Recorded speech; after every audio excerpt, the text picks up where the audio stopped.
ఏదో చేయండి త్వరగా.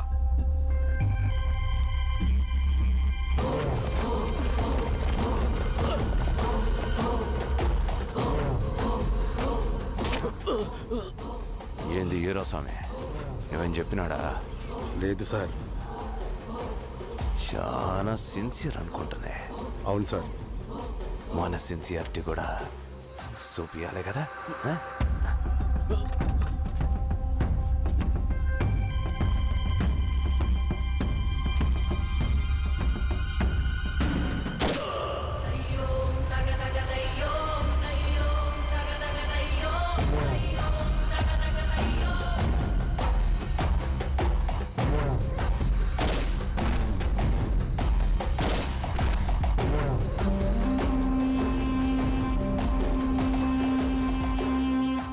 ఇక్కడున్న పెనుపాక మండలం చుట్టుపక్కల ఉన్న దండకారణ్యంలో ఆ నక్సల్కి ఇంచుంచు పట్టుంది సార్.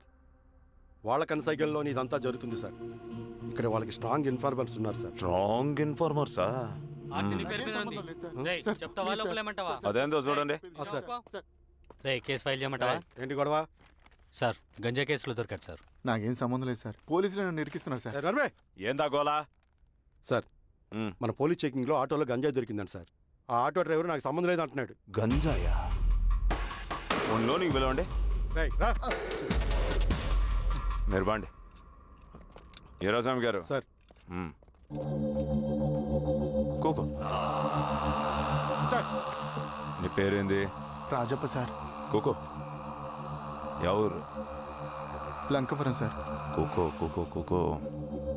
ఏం చేస్తా అంటావు? ఆటో డ్రైవర్ని సార్. కూకో.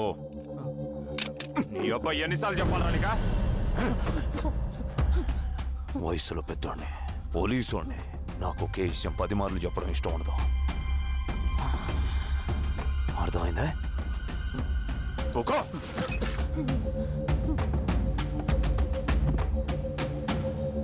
సో నీకు అది తెలవదంట? అవును సార్, నాకే సంబంధం లేదు.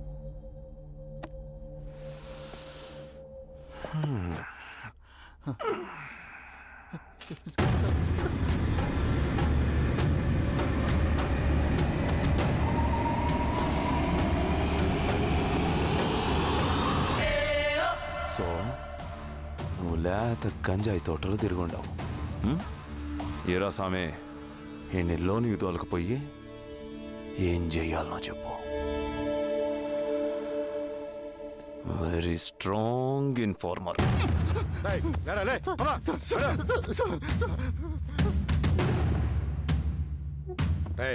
ఆ నక్సల్స్ కనిపిస్తే ఈ సొరకాయ బొర మీద ఈ బటన్ నొక్కు, మాకు సిగ్నల్ వస్తుంది. 10 నిమిషాల్లో మేము అక్కడ ఉంటాం. జాగ్రత్త. అలాగే అండి. తేడా వస్తే తెలుసుగా.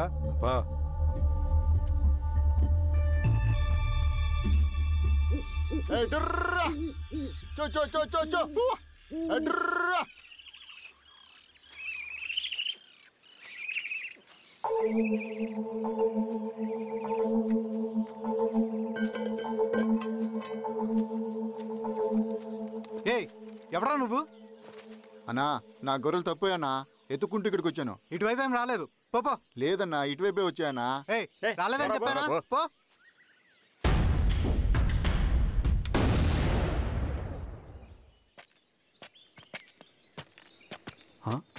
రవి, ఏంటి ఈ మధ్య కనపట్లా? అన్నా అది అవునులే, అమ్మాయి గారు లేనప్పుడు నువ్వెందుకు వస్తావు? నువ్వెలా ఉన్నావు అన్నా? ఏం బాగుంటాను రవి, మంచి చేసే మనుషులు ఊళ్ళో లేనప్పుడు ఊరు ఎలా బాగుంటుంది, నేను ఎలా బాగుంటాను? వస్తారా?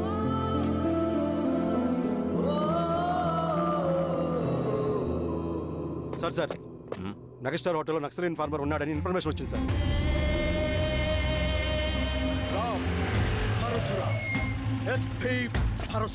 అన్న, ఈ క్యాప్ నాకు సూట్ అయింది, ఈ డ్రెస్ నీకు సూట్ అయిందన్నా. ఏదేనా అన్నయ్య, ఆ గెటప్లో తిరిగిపోయాడు. నీ పేరేంద్రా? సార్. థాంక్యూరా పుట్టిగా. ఏదేమైనా ఆయనకి ఏం తెలియదు అన్నయ్య గెటప్ నాకు సూట్ అయినట్టుగా ఎవరు సార్ నాకేం తెలియదు వీరాస్వామి వీక్ ఇన్ఫార్మర్ దొరికిపోయినాడు. నాకేం తెలియదు సార్. సార్ సార్ సార్ ఏమైంది సార్? రేయ్ ఎవడ్రా నువ్వు? మనోడి సార్ ఇవ్వండి. గుండుగాడు విన్నాడంటే సార్ నమస్తే సార్ మామూలుగా ఇక్కడ సార్ పోలీసులు పర్మిషన్ లేదండి నేను ఇక్కడ లేను. ఇక్కడ ఎవరు లేరు సార్. యా స్టేషన్ లో నీదే? అంటే అదండి ఇది అన్నయ్య రామ్ పరశురామ్ చిరంజీవి గారు తీరా సార్ చేంజ్ ఉంది సార్ నోట్ తీరా బటన్ తీ, బటన్ తీ. సార్ అలాగే చేస్తాను సార్. వేస్తే ఆయన వేయాలా లేకపోతే నేనే వేయాలా? కరెక్టే సార్. తోట తీస్తారా రే? అలాగే ఏం సార్? అయ్యా వదిలేండి అయ్యా. ఈ పలైన పనిగడ వల్ల ప్రశాంతంగా భోజనం కూడా చేయలేకపోతున్నాం. వీరాస్వామి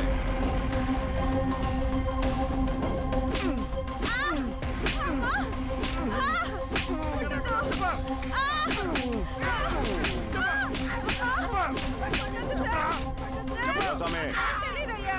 దా, ఇట్రా.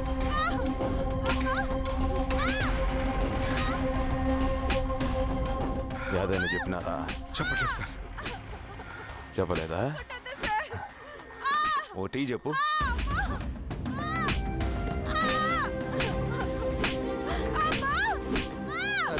టీ.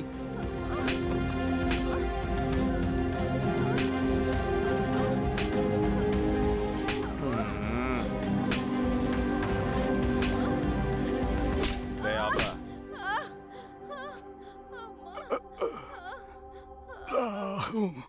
అడిగిన దానికి సమాధానం చెప్తే ఈ బాధలన్నీ తప్పుతాయిగా. దాహం వేస్తోందా? నీ దాహం నేను తీరుస్తాగానే నాకు కావాల్సిన ఇన్ఫర్మేషన్ నువ్వు ఇస్తావా? ఇస్తావా?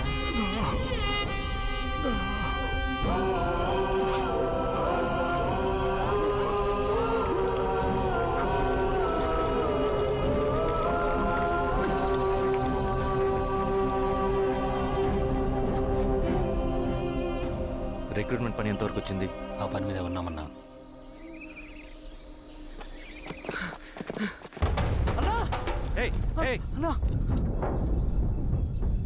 నువ్వేంట్రా ఇలా వచ్చావు? మన దళ సభ్యుల్ని ఇన్ఫార్మర్స్ని పోలీసులు చిత్రహింసలు పెట్టి చంపేస్తున్నారు.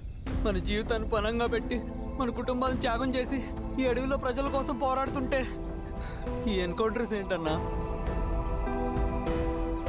రవి, ఇలాంటప్పుడే ధైర్యం కోల్పోకూడదు. చనిపోయిన ప్రతి నక్సల్ రక్తం పొట్టుకి సమాధానం చెప్పే సమయం వస్తుంది. కంగారు పడకు రవి. ఇలాంటప్పుడు నువ్వు బయట తిరగడం మంచిది కాదు. మాతో పట్రా అన్నా. పద.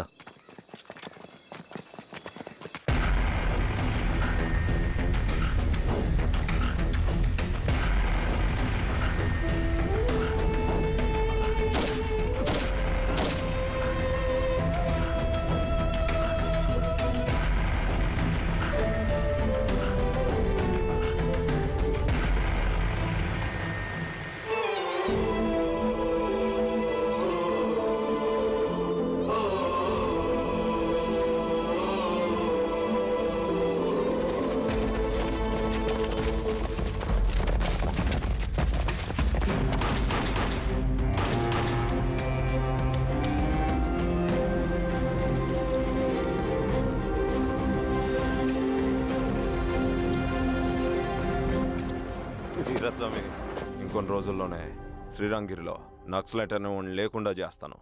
మీరు నక్సల్స్ని ఎన్కౌంటర్ చేస్తానన్న న్యూస్ నిజమేనా? అందరూ రిమాండ్లో ఉన్నారు. సింగన్న ఎన్ని రోజుల్లో పట్టుకోబోతున్నారు? వీరాస్వామి ఎన్ని రోజుల్లో పట్టుకుంటారంటే దానికి ఏమన్నా ముహూర్తం ఉంటుందా? పట్టుకున్నాక చెప్తానులే. శ్రీరామగిరి గ్రామ అడవుల్లో జరిగిన కోంబింగ్ ఆపరేషన్ లో దొరికిన నక్సల్స్ ని రిమాండ్ కు తరలిస్తున్నామని ఎస్ఐ పళనియప్పన్ తెలిపారు. మిగిలిన నక్సల్స్ ని కూడా త్వరలోనే పట్టుకుంటామని, అక్కడ సింగన్న దళమే లేకుండా చేస్తామని చెప్పారు. ఇంకొన్ని రోజుల్లోనే శ్రీరంగిరిలో నక్సలైట్ అనే లేకుండా చేస్తాను. లాల్ సలాం కామ్రేడ్. లాల్ సలాం. న్యూ రిక్రూట్మెంట్ కోసం కుర్రాళ్ళు వచ్చారు. పిలు. రండి.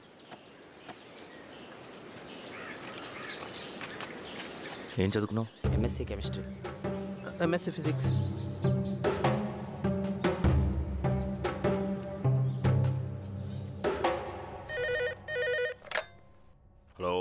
బాబాయ్ నేను. అమ్మా శిరీష, ఎక్కడున్నావు? ఎలా ఉన్నావమ్మా? నేను బాగున్నాను బాబాయ్. నేను ఎలక్షన్లో పోటీ చేద్దాం అనుకుంటున్నాను. చాలా మంచి మాట చెప్పావమ్మా. But one condition. ఏంటమ్మా? అది నేను మిమ్మల్ని పర్సనల్గా కలిసి చెప్తాను. సరేరా, రేపు ఇంటికి రా, మాట్లాడుకుందాం. సరే బాబాయ్.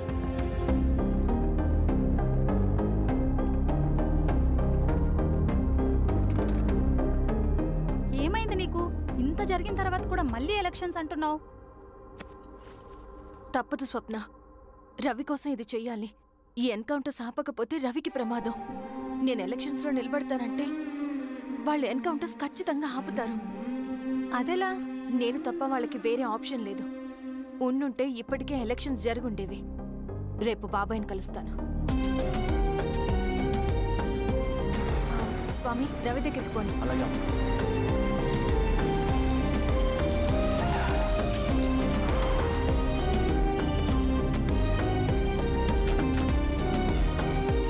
రవి, రవి, రవి. రవణ లేడు మేడం. రవి ఎక్కడా? రవణను కలవక చాలా రోజులైంది. రవి నువ్వు కలిస్తే ఇదివ్వు. సరే మేడం. వద్దమ్మా.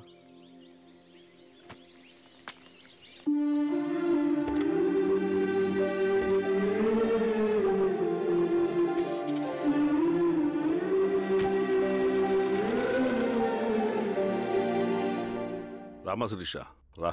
ఎలా ఉన్నావు? బాగున్నాను బాబాయ్. దా కూర్చో. ఏంటి ఏదో మాట్లాడాలన్నావు? బాబాయ్, మీరు చెప్పినట్టే చేస్తాను. కానీ ఎవరి వైపు నుంచి జరిగినా హింస మంచిది కాదు. మీరుండి కూడా ఇలా జరగడం ఏం బాలేదు. ఇప్పుడు జరుగుతున్నది కొన్ని రోజులు ఆపించండి. ఏది జరిగినా యాజ్ పర్ లా జరగాలి. ఏ సార్, అర్జెంటుగా పళ్ళని రమ్మను. సరే సార్.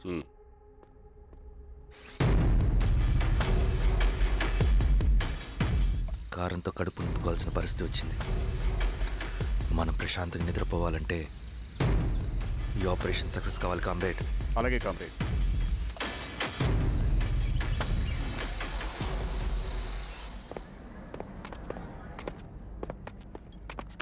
నమస్కారం సార్. పళ్ళని పిలిచారంట? అది ఇప్పుడు జరిగే ఎన్కౌంటర్స్ అన్ని కొంతకాలం ఆపండి సార్. Okay sir. మా శిరీష, ఈయన పళ్ళని కొత్త ఎస్ఐ. నమస్తే మేడం. నమస్తే. పళ్ళని సార్, అమ్మాయి ఎలక్షన్ నిలబడుతుంది. టైట్ సెక్యూరిటీ ఇవ్వండి. జాగ్రత్త సార్. ఏం జరిగినా నీదే బాధ్యత. అలాగే సార్. టైం అవుతుంది. వెళ్దాం పద. మేడం, మీరు మన ఊరికి వస్తే నేను సెక్యూరిటీ ప్రొవైడ్ చేస్తాను. పళ్ళని సార్. ఎలక్షన్స్ అయ్యేంత వరకే. సరే అమ్మ. ఎస్పీ గారితో నేను మారుతా. అలాగే వస్తానమ్మా. జాగ్రత్త. మేడం పదండి. రండి మేడం, కూర్చోండి. పదవీరా స్వామి.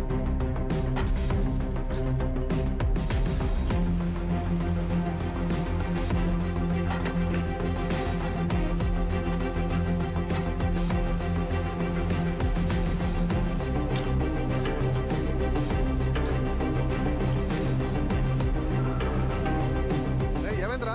రోడ్డు పని జరుగుతుంది సార్. ఇడిపోని.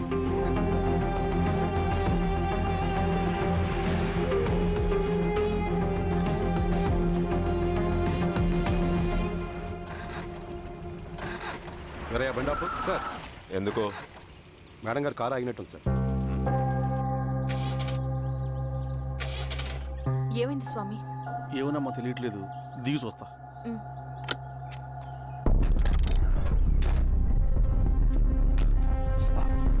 అమ్మా, ఫ్యాన్ బెల్ట్ దిగిపోయిందమ్మా.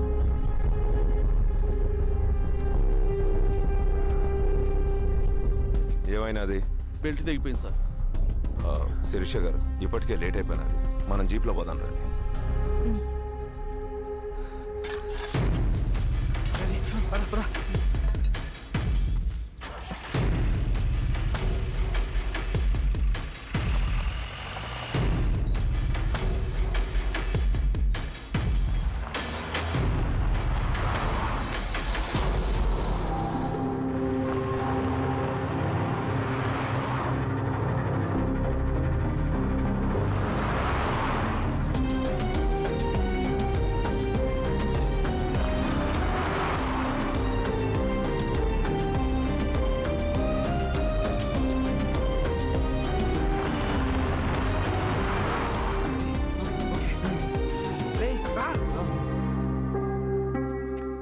15 నిమిషాల్లో మీరు గుడ్ న్యూస్ వినబోతున్నారు కామ్రేడ్.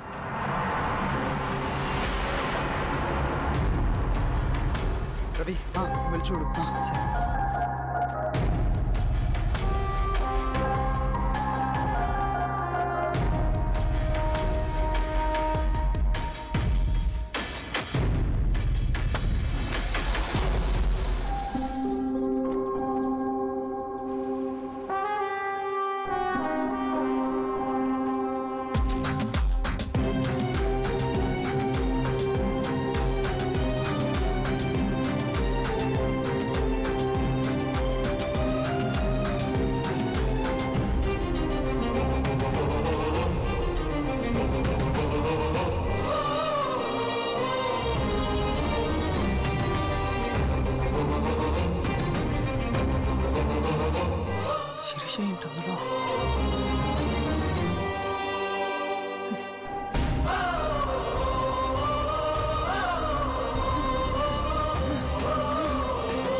తీసుకో రవి. నాకొద్దు.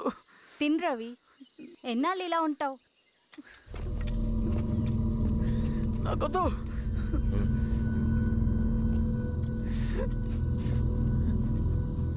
అక్కడ పెట్టేసి తిను.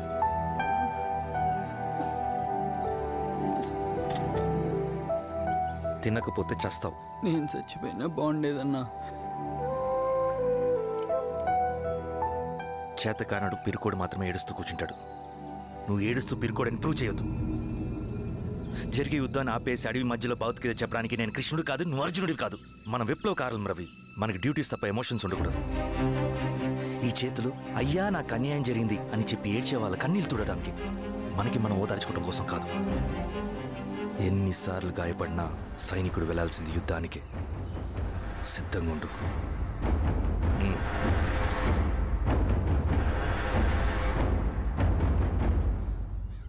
Sebastian, Greyhounds commander. DGP recommendation అంటే చాలా పవర్ఫుల్ అని మీ ఉద్దేశం, కానీ వాడు మీకంటే ప్రతిదానికి ఒక స్ట్రాటజీ ఉంటుంది. పావురం కోసం వల వేయాలి, చేపల కోసం గాలం వేయాలి. సింగన కోసం నా దగ్గర ఒక స్ట్రాటజీ ఉంది. విని విని విసిగిపోయాను. రిజల్ట్స్ చూపించి మాట్లాడండి. సార్,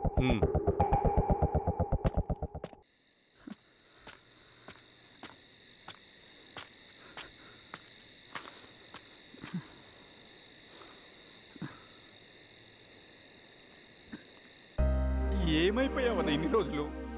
అసలు ఎలా ఉన్నావన్నా?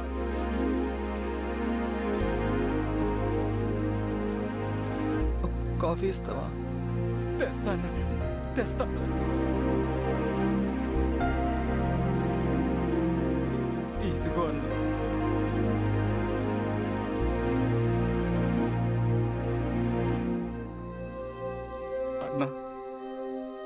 శిరీష గారు నీకేమనేది ఇచ్చారన్న. శిరీష నా కోసం ఇక్కడికి వచ్చిందా? అవునన్న, చనిపోయే ముందు ఇక్కడికి వచ్చారన్న. దేవత లాంటి మనిషి అన్న, అనవసరంగా చంపేశారన్న.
అన్న పేషెంట్ లేచాడు.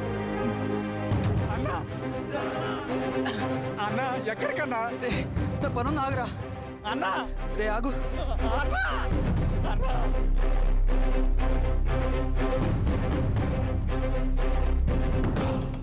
నక్సల్ నాయకుడు సింగన్న లొంగుబాటు ఎంతో కాలంగా శ్రీరామగిరి చుట్టుపక్కల పోలీసులని తీవ్ర ఆందోళనకు గురి చేసిన ప్రజా ప్రతిఘటన దళ నాయకుడు సింగన్న నేడు గ్రేహౌండ్ పోలీసుల సమక్షంలో జనజీవన స్రవంతిలో కలిసిపోయాడు. తన తదుపరి కార్యాచరణ త్వరలో వెల్లడిస్తానని సింగన్న చెప్పారు. సింగన్న సుదీర్ఘ పోరాటం నుంచి అకస్మాత్తుగా జనజీవన స్రవంతిలో కలవడానికి కారణం ఇంకా తెలియాల్సి ఉంది. స్ట్రాటజీ గురించి చెబుతుంటే నేను ఏమో అనుకున్నా. 100 గొడ్లను తిన్న రాబందు గాలివానకే సచ్చిందట. ఆ గాలివాన పేరేంటి తెలుసా? సబాషియన్, సూపర్ సబాషియన్. ఒక్క సుక్క మనోళ్ళ రక్తం చెందకుండా నువ్వు అంత పెద్ద నక్సలైట్ని పట్టుకున్నావంటే బా, నీ స్ట్రాటజీ మామూలు కాదబ్బా. నాకు ఇచ్చిన కమిట్మెంట్ మాత్రం మర్చిపోద్దు సార్.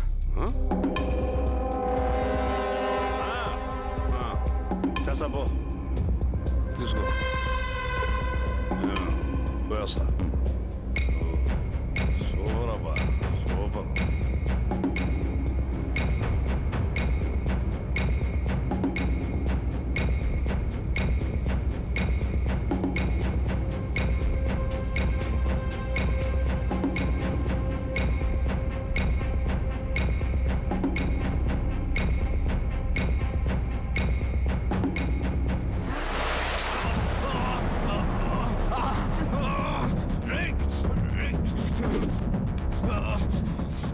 నువ్వు అన్నెక్కడా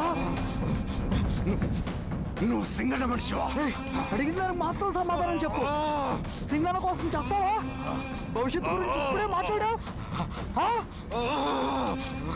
జీవితం మీద ఆశుంటే చెప్పరా? నాకు టైం లేదు. చెప్పను. నీ గొంతులో దిగిన మామూలు కత్తి కాదు, విషం పూసిన కత్తి. 2 నిమిషాల్లో నీ చావా బతుకో డిసైడ్ అయిపోతాయి. చెప్పు. చెప్తాను. శ్రీనివాస లాడ్జిలో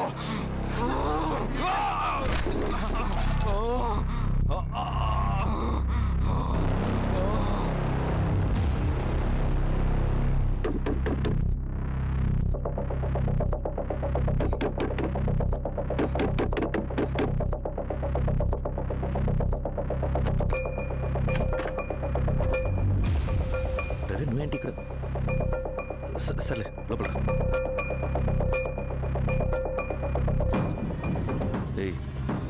ఏంట్రా ఇది?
రవి ఏమైందిరా? వచ్చి కట్లిప్పు. ఏమైందిరా నీకు? కట్లిప్పు. రే ఆ పోలీసుకి లొంగిపోవటం, ప్రెస్ మీట్లు మాట్లాడటం అంతా నిజం అనుకుంటున్నావా? రే అవంతా ఒక స్ట్రాటజీరా. యుద్ధంలో శత్రుబలు పెరిగినప్పుడు మనం మొండిగా ఎదురెళ్ళకూడదు, లొంగిపోయినట్టు నటించాలి. అది నిజంగా లొంగిపోవటం కాదురా, శత్రువుని ఏమార్చడం. నేను అదేరా చేశాను. అది నిజం అనుకోకు. ముందు కట్లిప్పు రవి. విప్లవంలో నష్టం అన్ని వైపు నుంచి వస్తుంది. నువ్వు నేను ఇంకా మిగిలి ఉన్నాం కదా, ఇంకొక దళాన్ని నిర్మితాం, విప్లవాన్ని కొనసాగిద్దాం. ముందు కట్లిప్పురా. ఏంట్రా నువ్వు మాట్లాడిన ప్రతిసారి నాకు చప్పట్లు కొట్టాలనిపిస్తుంది అన్న. నువ్వు చెప్పేది నమ్మాలనిపిస్తుంది. ఇప్పుడు కూడా నమ్మేవాడిని, కానీ ఇది ఆపుతుంది. మతం మత్తు మందు లాంటిది అన్నాడు కార్ల్ మార్క్స్.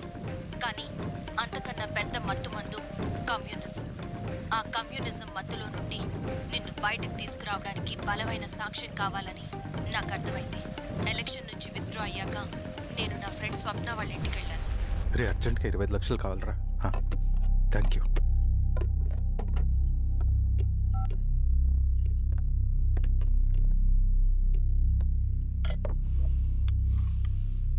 చాలు.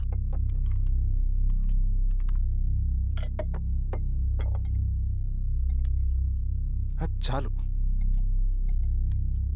చలో అని చెప్పాను కదా, అర్థం కాదే? ఏవండి ఏవండి ఏమైంది స్వప్న? నేను గమనిస్తూనే ఉన్నాను, మీరు ప్రశాంతంగా లేరు.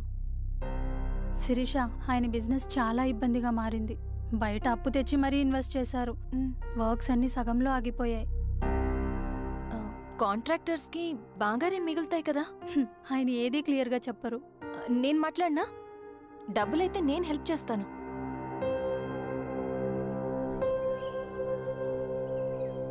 అన్నయ్య చెప్పమ్మా. మీరు డబ్బు గురించి ఏదో ఇబ్బంది పడుతున్నారని అర్థమైంది. అవునమ్మా, ఈ ఏజెన్సీ కాంట్రాక్టర్ బతికే ఇంత ఏది సాఫీగా ఉండదు. అన్ని వైపుల నుంచి అడ్డంకులే. ప్రజల ప్రయోజనం కోసం బిల్డింగ్లు బ్రిడ్జ్లు కట్టాలి. అడ్డమైన వాళ్ళకి లంచం ఇచ్చుకోవాలి. ఇప్పుడు ఈ నక్సల్స్ ఒకళ్ళు తయారయ్యారు. నా బ్రతుక్కి ఛే! పని పూర్తయ్యేదాకా ఫండ్స్ లిస్ట్ చేయరు, వీళ్ళేమో పని చేయనివ్వరు. ఏం చేయాలో అర్థం కావట్లేదు. నక్సల్సా? నక్సల్స్కి ఏంటి సంబంధం? అదే కదా సమస్య. బయట ప్రజల కోసం మేము ఉన్నామంటారు, లోపల